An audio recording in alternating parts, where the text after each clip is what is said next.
యేసుక్రీస్తు పరిశుద్ధ నామములో మీ అందరికీ నా వందనములు. సహోదరి సహోదరులారా, భక్తిహీనులను దేవుడు ఏ విధంగా దండిస్తాడు?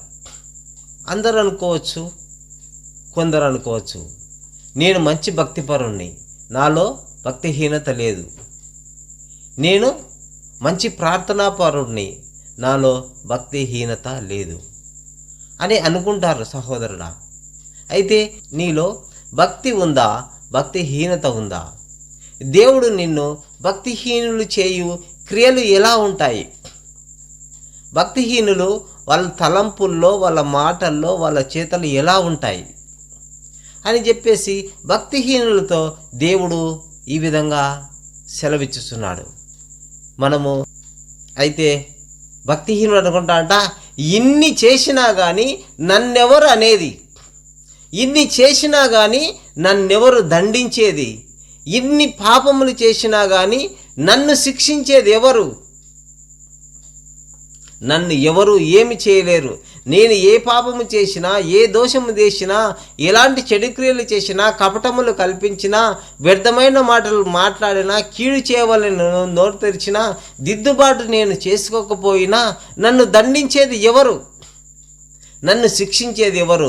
నన్ను శిక్షించేవారు ఎవరు లేరని భక్తిహీనుడు అనుకుంటున్నాడు. అయితే ఓ భక్తిహీనుడా, జ్ఞాపకం చేసుకో, దేవుడు ఈ దినము నిన్ను దండిస్తున్నాడు. దేవుడు ఈ దినము నిన్ను హెచ్చరిస్తున్నాడు. నిశ్చయముగా నీవు ఈ దినము దేవుని మాటకు లోబడి నీలో ఉన్న భక్తిహీనత విడిచిపెట్టి నీవు దిద్దుబాటు చేసుకునే ఎడల నిశ్చయముగా నీవు బ్రతకుదువు. లేని ఎడల నిశ్చయముగా నీవు నాశనమగుదువు, నిశ్చయముగా నీవు నరకము పాలగదు. సహోదరుడా, సహోదరి, కీర్తనల గ్రంథము 50వ అధ్యాయం 16వ వచనంలో దేవుడు భక్తిహీనులతో ఈ విధంగా సెలవిచ్చుచున్నాడు. నా కట్టడలను వివరించుట నీకు ఏమి పని? నీ నోట నా నిబంధన వంచుట ఎందుకు?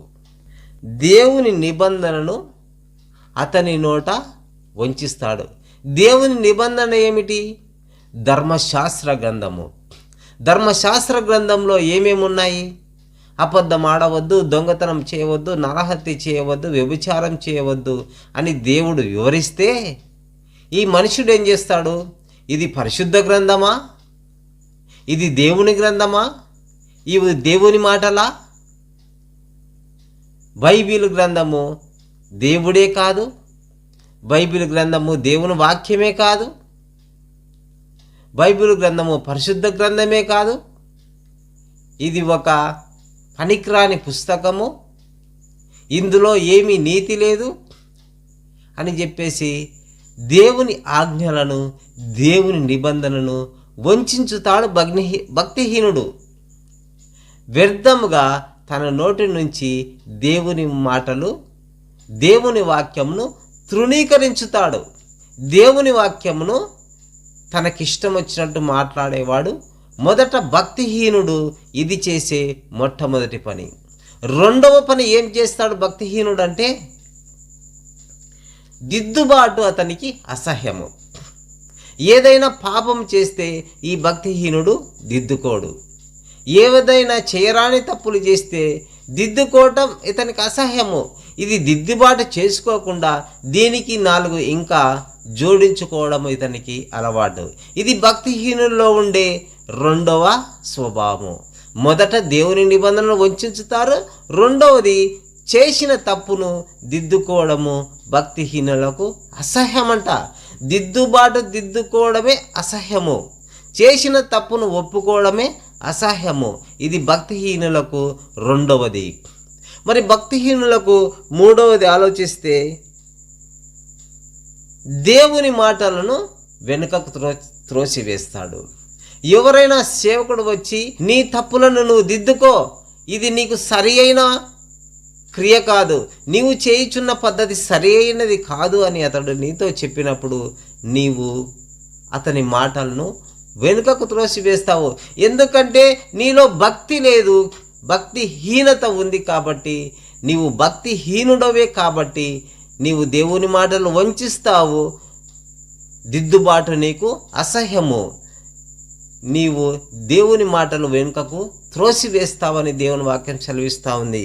ఇంకా భక్తిహీనుడు 4వది ఏం చేస్తాడంటే దొంగను చూచినప్పుడు వానితో ఏకీభవిస్తాడు.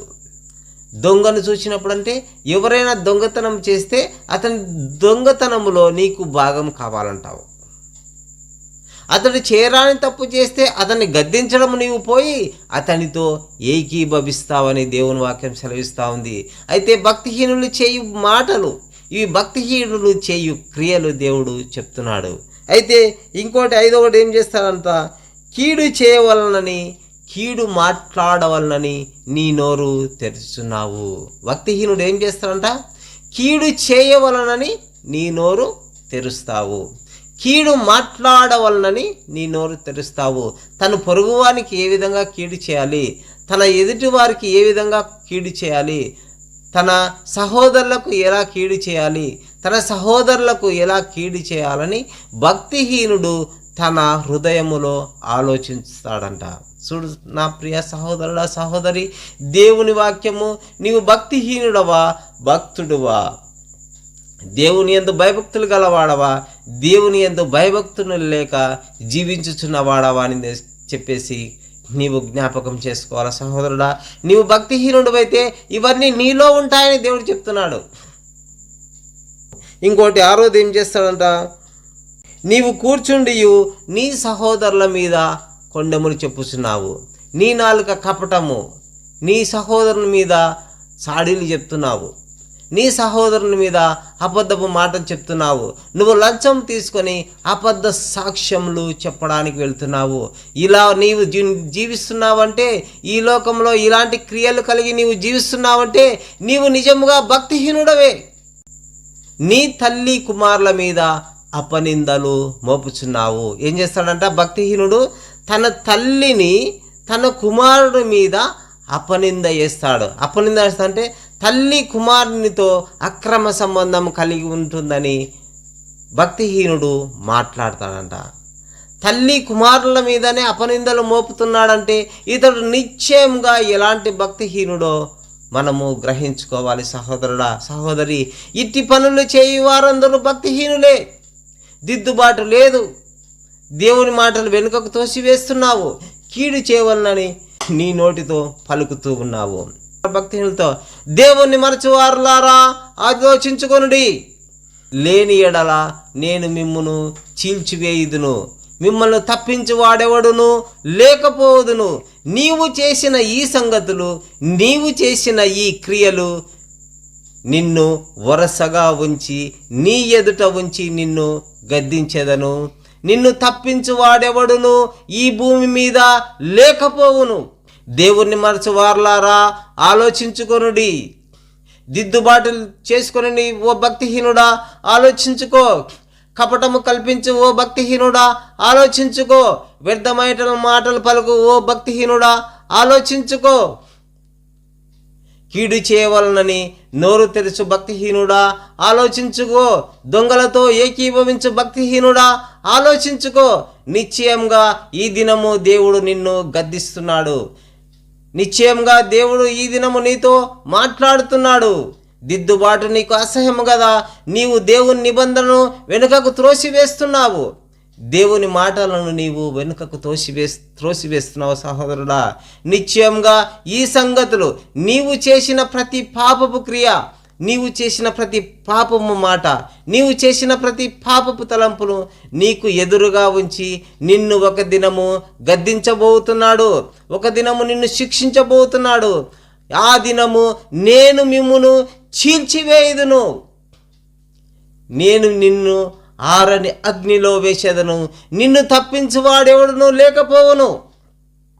నీవు అనుకుంటున్నావు నేను ఈరోజు ఇన్ని మాటలు మాట్లాడుతున్నా నన్ను దండించేవారు ఎవరు లేరని నీవు అనుకుంటున్నావు. కానీ నిశ్చయముగా ఒక దినము దేవుడు నిన్ను దండించబోతున్నాడు, ఒక దినము నిన్ను శిక్షించబోతున్నాడు.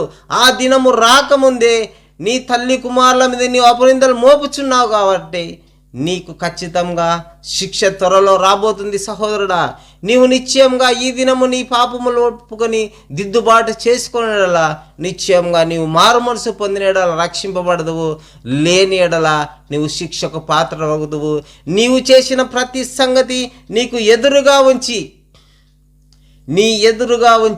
నీవు చేసిన ప్రతి ఆలోచనను బట్టి, నీవు చేసిన ప్రతి తప్పుడు తలంపును బట్టి నిన్ను గద్దించబోతున్నాడు, నిన్ను శిక్షించబోతున్నాడు, నిన్ను చీల్చివేయబోతున్నాడు. సహోదరా సహోదరి, నిశ్చయంగా ఈ దినము నీవు మార్పు చెందినడలా మునుపటి క్షేమమే నేటి నుంచి నీకు కలుగును, మునుపటి ఆరోగ్యమే నేటి నుండి కలుగును. అయితే నీవు పాపములు ఒప్పుకొని నీవు దిద్దుబాటు చేసుకొని దేవుని యందు భయభక్తులు కలిగి ఆయన నిబంధనను నీ నోట వంచకుండా నీవు తిరిగి ఆయన వైపు తిరిగిన ఎడల నీ పాపములు క్షమించి నిశ్చయంగా పరలోక రాజ్యము ఆయన నీకిచ్చుటకు సమర్థుడైనాడు.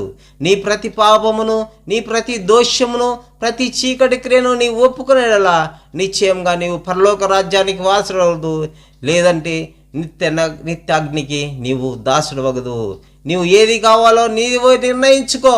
పరలోకమా పాతాళమా, నిశ్చయంగా నిన్ను గద్దించు దినం రాకముందే నీవు నీ పాపములను ఒప్పుకొని ఆయన యందు భయభక్తులు కలిగి జీవించాలని యేసయ్య పరిశుద్ధ నామములో ప్రేమతో నిన్ను వేడుకుంటున్నాను.